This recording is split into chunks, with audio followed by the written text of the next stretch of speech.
Oh, I have to admit, as I stood on this stage and right before you, I want to just declare it. I am the world's greatest high school dropout. You see, when I was growing up and through the fact that I dropped out of high school, I was amazed by the rich and famous.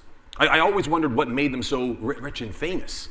After all, I watched a show, and it might date me right now, The Lifestyles of the Rich and Famous, Robin Leach's show. I see clearly we're a room full of young people. No one knows who Robin Leach or the rich and famous are. But I loved it. I thought to myself, if I dropped out of high school, what can I learn from the rich and the famous? So I was obsessed with learning exactly what made them so rich and famous. After all, they kind of looked like me. They spoke normal. They breathed the same air. I mean, what made them so different from me, right? And so I studied them for 30 years. I learned from icons, legends, and gods of commerce and culture. Hundreds of actors, actresses, musicians, heads of state, billionaires, CEOs, and even members of the royal family. In all that time, in 30 years, I codified what made them so, well, rich and famous. And what I came to realize is that they shared an interesting DNA. They had an incredible series of characteristics. They had this series of attitudes, and they had a really consistent series of behaviors. So between these characteristics, attitudes, and behaviors, I still was haunted by the idea of, but was there one thing, at least one thing, that made them so powerful? And I discovered it.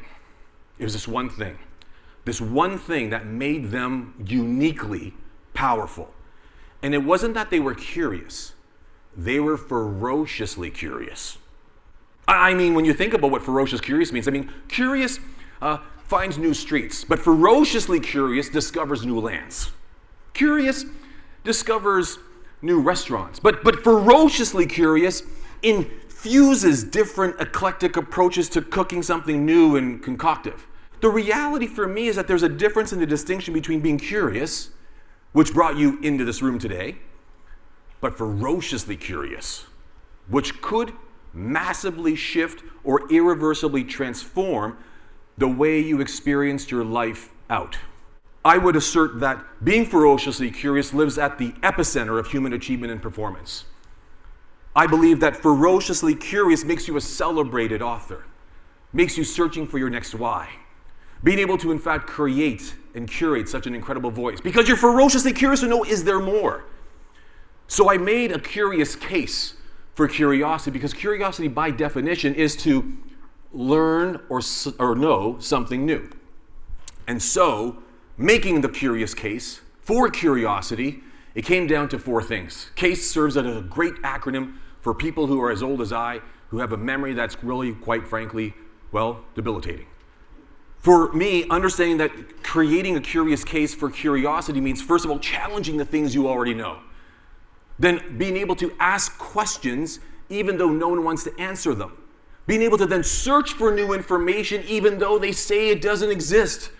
But my favorite of the four is to explore in the darkest areas of your life and existence, to find new possibilities in the very things and the essence that can in fact fuel you being far more curious and, dare I say, ferociously so.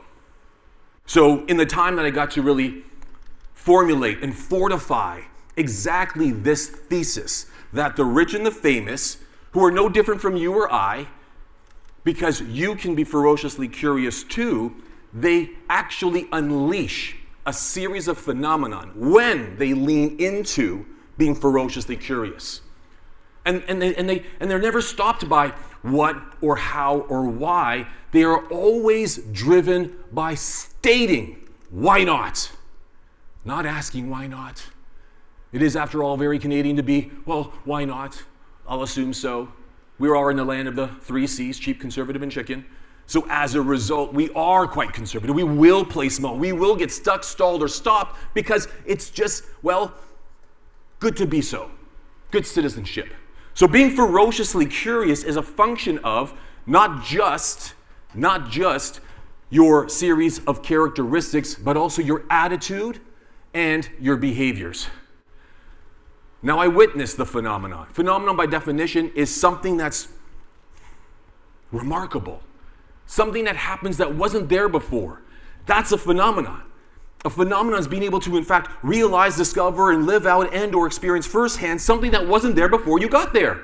So if you're in the phenomenon living business, I would suggest that you understand these 3 stories. You see, the first was when I first learned firsthand the first phenomenon. And it was a result of a celebrity I was working with by the name of Horacio Pagani.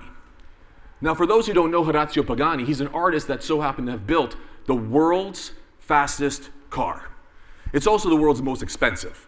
You too can own one for $5.7 million US. I am on the waiting list and hope I'm never called. But kidding all aside, this man builds supercars. World's fastest, most beautiful. He's clearly curious. But when I sat with him and I said, by Horacio Pagani, why wouldn't you take your design genius and apply it into other realms in industry, other vertical markets, other ways to apply your creative genius?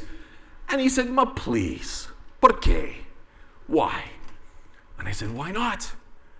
So he turned being curious into being ferociously curious. And to this day, not only did we launch a new division under his name, Pagani Arte, that business now designs private jets, shoes, clothing, and just launched last month a residential development in Miami Beach, bearing his name, where all the textures in this building and outfitted with his design touch. If he was curious, he'd stick to the car business, but he was ferociously curious, and so now he's in many businesses. This unleashed the first phenomenon, and I would call that the phenomenon of creative genius. The second I witnessed a few years later when I had the opportunity of meeting with and understanding firsthand the magic and power of a singer you may have heard of named Taylor Swift. Now I know, an up-and-comer, but one of the most amazing things about this musician, aside from writing her own music and taking ownership over her own stuff, she does something that's uniquely, ferociously curious, which when leveraged, unleashes a new phenomenon. That phenomenon is called the phenomenon of collaboration. Now, collaborating is a phenomenon, the experience, something remarkable that happens as a result of being ferociously curious. Now, if you know her music, if you followed her stuff, and know firsthand that she doesn't have fans or followers, she's got Swifties. I mean, these are faithful people. I mean, we're not talking about a community, we're talking about an army. And we're not talking about just trinkets and trash that bear her name. I mean, she's gamified a community that measures in the billions. It is the modern day Beatles. The phenomenon was unleashed because she's ferociously curious. How do I make my fans my family? And so, the second phenomenon was unveiled to me. But the third and final, that I find quite interesting, was in the time I spent with a man by the name of Mike Tyson. Mike Tyson, also known as the Dynamite Kid, he was the youngest heavyweight champion of the world in the realm of boxing. It took me 10 years to codify that man and come out of it with both earlobes intact. But I kid you not, it was no easy task. When I had a chance to really understand who he was, you've got to get back into the history books to realize why this man, who is a ferocious fighter both in life and in the ring, also too taps ferocious curiosity. Not normal curiosity, not like, I wonder how it'll go, but like, why won't it go? Ferocious curiosity served him well, and I'll tell you what phenomenon it unleashed. You see, to understand and appreciate what made him a very historically significant fighter and a character of our time, where online at any given time, there's 1 billion searches of his name at any given time. At any given time. This man, very young, was short, stocky, and stout. The slowest on the block in Brooklyn. And kids teased him every day. In fact, he had a pet pigeon, a handful, that he managed to catch and befriend. But one day, the key bully of the entire block had his hand on one of Mike's pigeons, his most beloved treasure, and was taunting Mike in such a way that he was threatening to kill the pigeon. And in a moment, he did. Snapped its neck, dropped the pigeon to the ground, and Mike was forever transformed. He went from short and stocky to indomitable and invincible force of reckoning. He struck that boy. One blow knocked him out cold. Mike leaned into the third phenomenon of being ferociously curious, and that was the phenomenon of embracing and welcoming chaos. Chaos, confusion, or crisis that brings upset or challenge. He leaned into it while most people run away. Play it easy, automate our life, and hope that technology figures it out. But Mike leaned in. Every time there was a disaster in his life, from his mother dying when he was young to when his mentor passed, his sister passed, he buried his own daughter. Here's a man that went from hero to zero, was jailed for doing something wrong, and still returned back to a life that's greater than ever, because he leaned in rather than stepping back from the third phenomenon, the experience you have when you're ferociously curious. For Mike Tyson, to this day, I am proud to say that he now has a title, one that he never thought he'd ever have, and that is the title of being the oldest fighter to enter the ring. Those 8 rounds were not about Jake Paul. Those 8 rounds were not about Netflix. Those 8 rounds, as Mike would put it, was about getting paid. Getting paid, Rich. You can call me whatever you want. Daddy going home with a paycheck. For him, that was his legacy. But what you didn't see behind the scenes was in his corner was his daughter. On the stage was his son. Interviewing him was one of his other sons, his eldest. It wasn't a Mike Tyson fight, it was a family affair. And when he leaned into the chaos, confusion, and the crisis, the challenge, where they said, how can Mike Tyson come into the ring at 58 years of age who hasn't fought a bout in over 7,700 days?